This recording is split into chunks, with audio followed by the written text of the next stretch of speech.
What is up, YouTube? This is Rob from RP Model Railroads. I have a lot of new updates for the Ephrata Valley Railroad to share with all of you, so stay tuned as we jump right into it with this little green water tower here. So, I always had this dream after I started collecting HO scale steam locomotives, certain ones that is, earlier this year. I always wanted to make it a point of getting a brand new water tower for the layout because, for those of you who have been following me for a while, the old gray and brown Plasticville water tower that I used to call the Hanover water tower was back in that corner over there where the Southern Oil Company is now. Never really found a place for it again on the layout because it was so big. So I always thought that maybe a small red or green water tower would look perfect right here next to the Schuylkill Valley Station. And I was looking on eBay to try to find one pre-assembled or maybe even find like an old min-in-box kit that I could build. And I found this. Already pre-assembled, priced real cheap, which was perfect. Nothing appears to be really broken off that's major, so I got it, it came in, and I installed it right next to the Schuylkill Valley Station, leaving a little bit of room there for where I hope to put maybe a railroad delivery truck or something like that right next to the Schuylkill Valley Station. Now, in order to get the water tower to fit, I did have to remove the playground, which was fine because I do plan on redoing that scene and either putting it somewhere else or putting it back where it was, but I'm going to be like putting it on a separate either piece of paper or cardboard or something like that. This way that the wood shavings are on the bottom of the playground scene and it's all, you know, uniform instead of just tossed in the layout like I had it before. So anyway, the water tower is a great addition, and I think it really matches with the Schuylkill Valley Station nicely.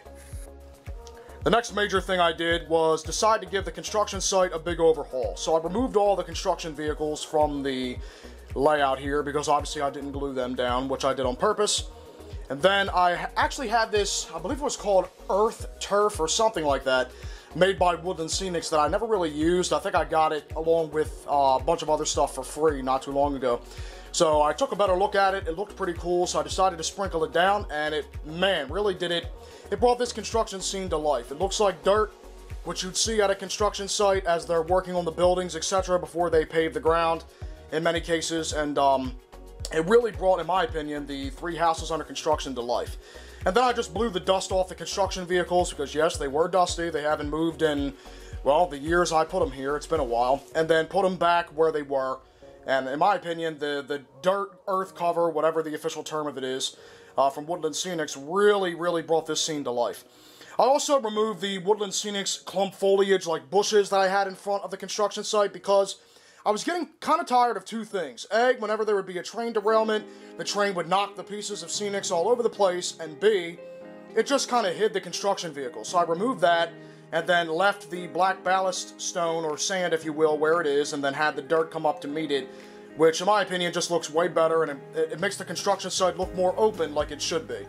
So yeah, the dirt added to the construction site makes it look way better in my opinion. Another quick thing I did is glue a autumn tree that I had lying around from where I removed it on the layout previously, or I forget if I had even placed it on the layout, so I glued it on to the base of the Al's General Store, and then sprinkled some tree leaves, if you will, or tree debris, really, on top of the roof and then on the ground to look like fallen leaves, and I think that really made a nice effect. And another major update, Steve's Hotel. So this is actually the Railroad Hotel building, and I always, like, kind of dreamed of having this sort of hotel building on the layout because I know it was a pretty popular kit in its day. I've seen a lot of people with similar layouts like mine, old HO style layouts, that have this hotel on their layout. And it's just such a cool looking building with the saloon, western style doors on it, and then the 2 levels, and what appears to be like wooden like rafters and stuff. It just looks really awesome. I happened to find this one on eBay randomly. Actually, I was looking up Tyco trains and somebody listed it in the wrong place.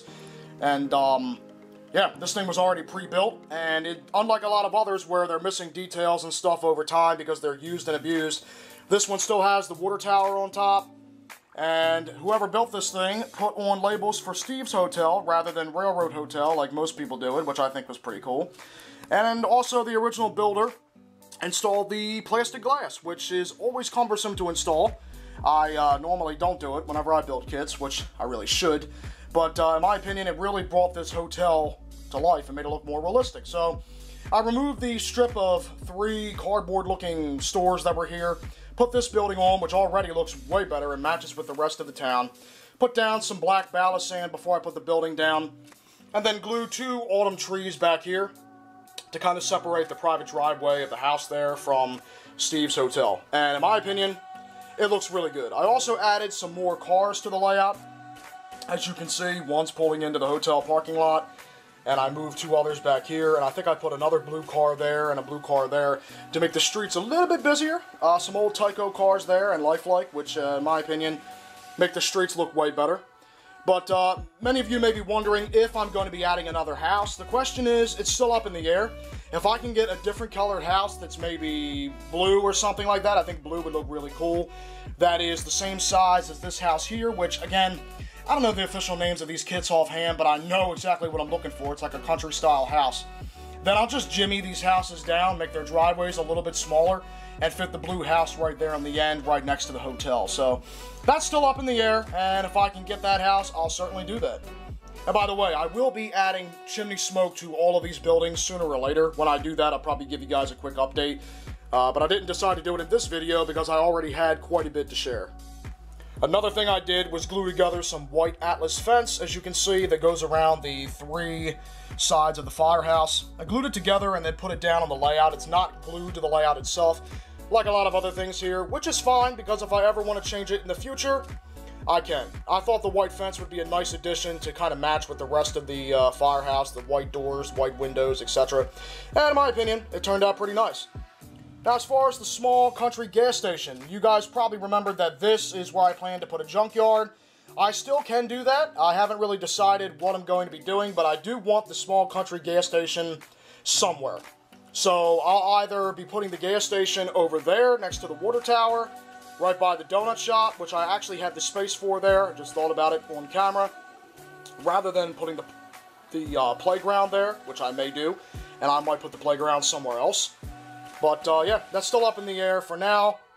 I just put it back here and kind of completed the scene with some black sand and then 2 old cars there, just so the layout looks uniform.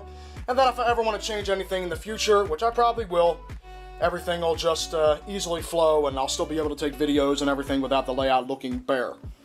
So that is actually it for all the updates on the Ephrata Valley Railroad. I got a lot of new stuff in, and in my opinion, it's really transformed the layout in a way that makes it look more vintage and more like plastic buildings, especially since I got rid of some of the drab-looking Plasticville buildings, replaced them with some better kits, most of which were built, like I previously mentioned, the hotel and the water tower, which is easier for me, because sometimes I like to be lazy, so that worked out. But anyway, hope you guys enjoyed this update video, and thanks again for watching.